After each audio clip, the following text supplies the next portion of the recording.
ఏమని ఏం చెప్పాడు? ఇప్పుడు ఫైనల్ గా ఒక మాట ఏం చెప్పాడంటే, నేను కూడా అంచనా వేయలేకపోతున్నాను. ఆయన ఒక పార్టీ మిగతా వాళ్ళలాగా మా పార్టీ గెలిచిపోయింది, ఇంకా మాకు 140, 150 మా కూటమి కానీ ఆయన అనలా. ఎందుకంటే ఆయన కొంచెం సిన్సియర్ గా మాట్లాడతారు కాబట్టి మనం ఆయన ఏదో పార్టీ తరఫున మాట్లాడేటువంటి వ్యక్తిగా ఎప్పుడు చూడడం కూడా. ఆయన నిజాయితీగా చెప్పారు ఎందుకు ఇలాంటి సిచ్యువేషన్ ఉంది మరి ఈసారి ఒక పార్టీ గెలిచింది అనేటువంటి దాని మీద. వైఎస్ఆర్ కాంగ్రెస్ పార్టీకి అయినా సరే వాళ్ళు కూడా చెప్తున్నారు, మేము గెలుస్తామని చెప్తున్నప్పటికీ కూడా ముఖ్యమంత్రి జగన్మోహన్ రెడ్డి చెప్పారు. మళ్ళీ నిన్న కూడా ట్వీట్ చేశారు, 150 పైన వస్తాయని ఆయనే నేరుగా చెప్పారు. ఐపాక్కి వెళ్ళినప్పుడు మళ్ళీ ట్వీట్ చేశారు, మా ప్రభుత్వం మళ్ళీ రెండోసారి అధికారం చేపట్టారు. అలాగని చంద్రబాబు నాయుడు కూడా వాళ్ళ ముఖ్యమైన నాయకులతో ఆయన విదేశాల పర్యటనకి వెళ్ళి వచ్చిన తర్వాత ఎస్ మనం గెలుస్తున్నాము అని వాళ్ళకి చెప్పారట. మరి మీడియాకి అయితే చెప్పలేదు అక్కడ. మరి మీడియాకి ఎందుకు చెప్పలేదు, బయటకి ఎందుకు మాట్లాడలేదు, ఇలాంటివన్నీ చాలా చర్చలు జరుగుతున్నాయి. పవన్ కళ్యాణ్ గానీ అలాంటి వాళ్ళు ఎవరు మాట్లాడలేదు. బీజేపీ వాళ్ళు కూడా నేరుగా నాయకులు అయితే మాత్రం ఎవరు చిన్నవాళ్ళు ఎక్కడికక్కడ మాట్లాడొచ్చు. పార్టీ తరఫున అధికారికమైనటువంటి ప్రకటన లేదు. నేనైతే వైఎస్ఆర్ కాంగ్రెస్ పార్టీ తరఫున జగన్మోహన్ రెడ్డి ఒక్కడే మాట్లాడారు ఆ స్థాయిలో అనేది నేను అనుకుంటున్నాను.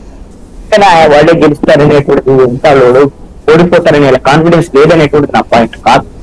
అయితే ఇక్కడ ఒక అంశం ఏంటంటే, ఎందుకు ఈ స్థితి ఉంది, ఎవరు గెలుస్తారు అనేటువంటి దాని మీద ఒక అంచనా రాలేకపోతున్నారు. గెలిచిన వాళ్ళు కూడా 10 సీట్లు అంటే మ్యాజిక్ ఫిగర్ కి 10 సీట్లు వస్తాయేమో అటు ఇటుగా, అంటే 105, 100, 105 లేక 110 వస్తాయి తప్ప ఎవరికి కూడా 140, 140, 150 వచ్చేటువంటి పరిస్థితి ఇప్పుడు లేకపోవచ్చు అనేటువంటిది మాత్రం అంతవరకు అర్థమవుతుంది.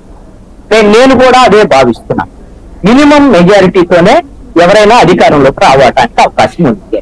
ఎందుకు ఇలాంటి స్థితి ఉంది అని అంటే, అధికారంలో ఉండేటువంటి వైఎస్ఆర్ కాంగ్రెస్ పార్టీకి సంబంధించి సంక్షేమ పథకాలకు సంబంధించినటువంటి తీసుకున్నటువంటి వాళ్ళందరూ తమకే ఓటేస్తారని, అదేవిధంగా మహిళలు అత్యధికంగా తమకు ఓట్లు వస్తాయని, అదేవిధంగా పెన్షనర్లు అత్యధికంగా ఓట్లు వేస్తారని, అదేవిధంగా వాళ్ళు చేసినటువంటి సోషల్ ఇంజనీరింగ్ ప్రధానంగా ఎస్సీ, ఎస్టీ, బీసీ మైనారిటీలు, అదేవిధంగా వీళ్ళు తమతో ఉన్నారు కాబట్టి తమకే ఓట్లు వస్తాయి, రూరల్ లో వైఎస్ఆర్ కాంగ్రెస్ పార్టీకి అనుకూలంగా ఉందని ఇలాంటి వాళ్ళ నమ్మకం వాళ్ళకు ఉన్నటువంటి పరిస్థితి. ఎంతో కొంత ప్రభుత్వం మీద వ్యతిరేకత ఉంది కాబట్టి తక్కువ మెజార్టీతో గెలుస్తామని వాళ్ళు అనుకుంటున్నారు. వ్యతిరేకత లేదని వాళ్ళు కూడా అనుకోండి. అలాగని కూటమి వాళ్ళ ఆశ ఏంటి? ఇప్పుడు పార్థసారథి గారు ఒక మాట చెప్పారు, మేము వచ్చిన తర్వాత, బీజేపీ వచ్చిన తర్వాత తెలుగుదేశం వాళ్ళకి ఆశ వచ్చిందండి. నిజం కూడా, నిజం వాస్తవం. ఎందుకోసం అంటే పవన్ కళ్యాణ్ తెలుగుదేశం పార్టీతో పొత్తు పెట్టుకున్నాను అని చెప్పేంత వరకు తెలుగుదేశం పార్టీ కూడా అసలు ఎన్నికలు చేయగలవా లేదనేటువంటి అనేకమైనటువంటి డౌట్స్. ఎప్పుడైతే పవన్ కళ్యాణ్ పొత్తు పెట్టుకున్నారో ఏ సమయ అని ఐసీయూలో ఉండేటువంటి ఒక పేషెంట్